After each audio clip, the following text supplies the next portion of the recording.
voltando com o cenário político, começando, né, o cenário político, é porque eu já estou aqui há tanto tempo, viu? Então, a gente começa agora, hoje vamos falar sobre política nacional. Sexta-feira passada, a gente teve aqui a presença do presidente Jair Bolsonaro.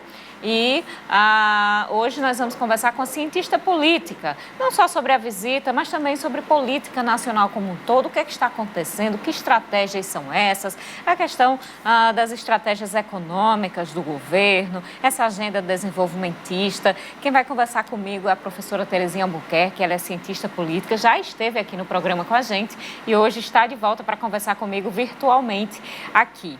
Se você está ligado no cenário na TCM, desde que...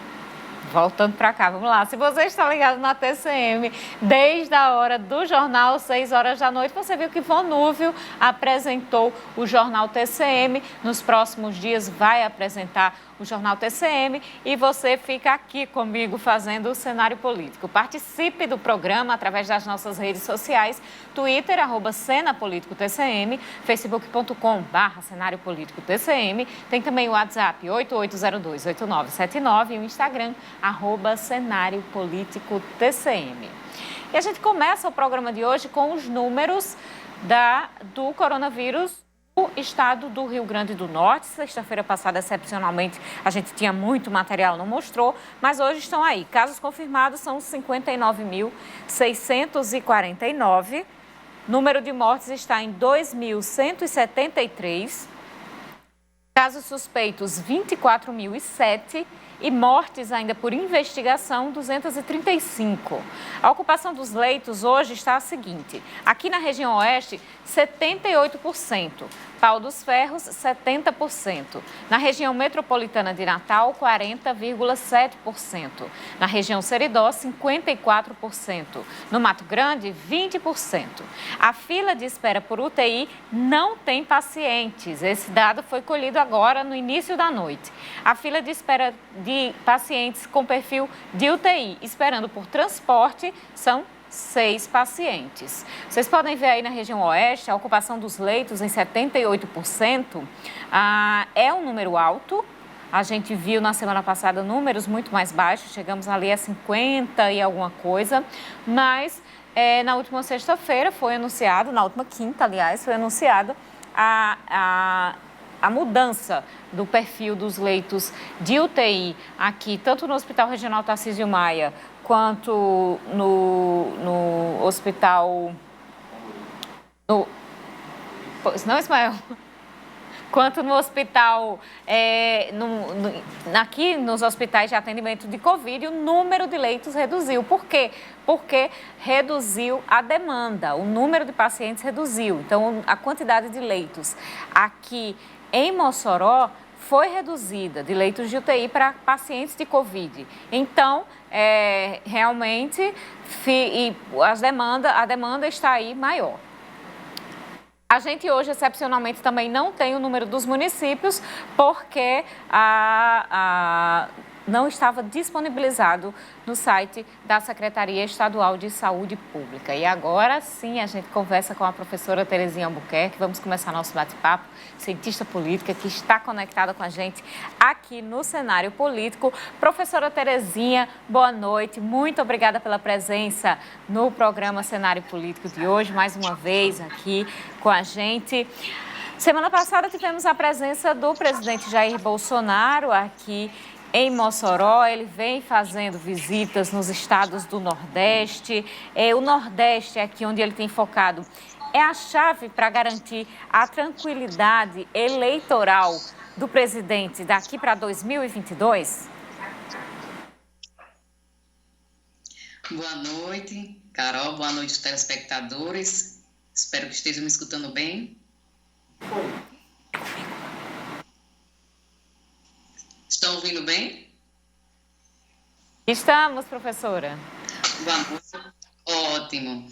Então, Carol, respondendo um pouco sua pergunta, espero que hoje tenhamos uma noite bem produtiva, um diálogo a respeito do nosso cenário político brasileiro e com a novidade do presidente transitando bem mais pelo Nordeste e que, de fato, acaba sendo uma estratégia política, sim, né, sabendo que a agenda eleitoral de 2018 estava muito voltada para uma perspectiva do ressentimento com o próprio PT, de combate à corrupção, e ao mesmo tempo você sente nos últimos meses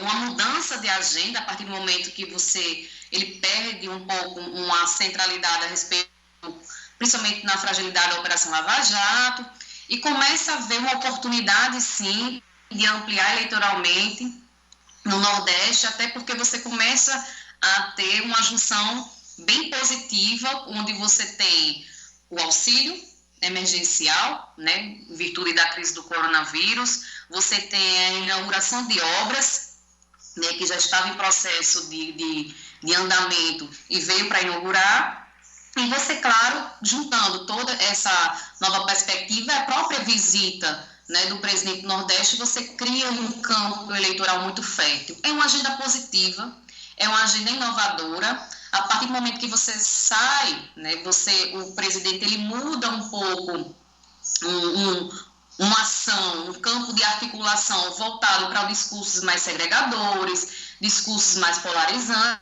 de repente começa a trazer uma agenda positiva de capacidade técnica de resposta ao cargo que ocupa. Então, de fato, começa a demandar uma nova perspectiva de um gestor e, ao que parece, está entendendo isso como, sim, uma possibilidade eleitoral, uma vez que os seus eleitores fiéis, aqueles que o condicionaram na eleição de 2018, podem estar perdendo, né, espaço, uma vez que as mudanças de agenda, como eu falei anteriormente, podem estar se modificando ao longo dos meses. No entanto, é importante frisar que são aprovações conjunturais, são momentos muito específicos para o que a gente está vivenciando agora. Então, seria muito prematuro fazer incidências mais concretas, onde sabendo que a gente tem ainda muitos anos para uma eleição presidencial, que só irá acontecer em 2022. A gente tem o próprio cenário da pandemia, que também deixa o cenário mais difícil de traçar análises muito mais concretas, e tudo isso mostra de que, ao que parece, vem repetindo, sim, agendas de sucesso eleitoral de governos passados. Professora, a gente viu desde a prisão de Queiroz até ontem, pelo menos, o presidente Jair Bolsonaro tinha amenizado as declarações polêmicas, né? Tinha adotado um tom mais moderado. Isso fazia parte também de uma estratégia de aumento da popularidade? Lembrando, Carol, boa pergunta, que o eleitor fiel de Bolsonaro, ele trafega em torno dos 20%. E 20% não é suficiente para canalizar uma reeleição. Sabendo que existe, sim, as oscilações daqueles que votaram pelo ressentimento político em torno do PT, pelo ressentimento pelas a própria recessão econômica que o Brasil vem, sim, sendo cometido nos últimos anos, mas 20% daquele eleitorado fiel, que sempre esteve presente nas suas convocações públicas, esse não é suficiente para eleger um presidente. Então, ele precisa canalizar, sim, um outro público, vem o Nordeste como, sim, um campo de atuação fértil eleitoralmente, como outros governos já viram.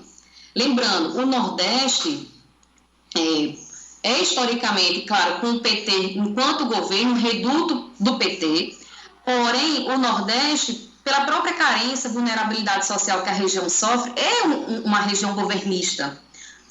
Antes do PT assumir enquanto governo, era uma região tucana, porque até então o governo que estava, né, à frente do governo federal era um governo tucano. A partir do momento que entra o governo do PT, tanto na figura da gestão do ex-presidente Lula, da ex-presidente Dilma, consequentemente com as políticas sociais, você captura, né, esse eleitor a partir dos programas sociais. Quando você tem o Bolsonaro, que sim, uma agenda muito mais voltada para as questões de anticorrupção, com agenda mais liberal, uma agenda mais conservadora, ele procura, sim, neste momento, né, vendo isso como reduto eleitoral, começa a perceber isso como uma oportunidade de tentar recuperar o apoio perdido, sim, com os casos Queiroz, da classe média, da região sudeste, da região sul, e com os casos perdidos mesmo com o fato do ex-ministro Sérgio Moro ter deixado a pasta do Ministério da Justiça.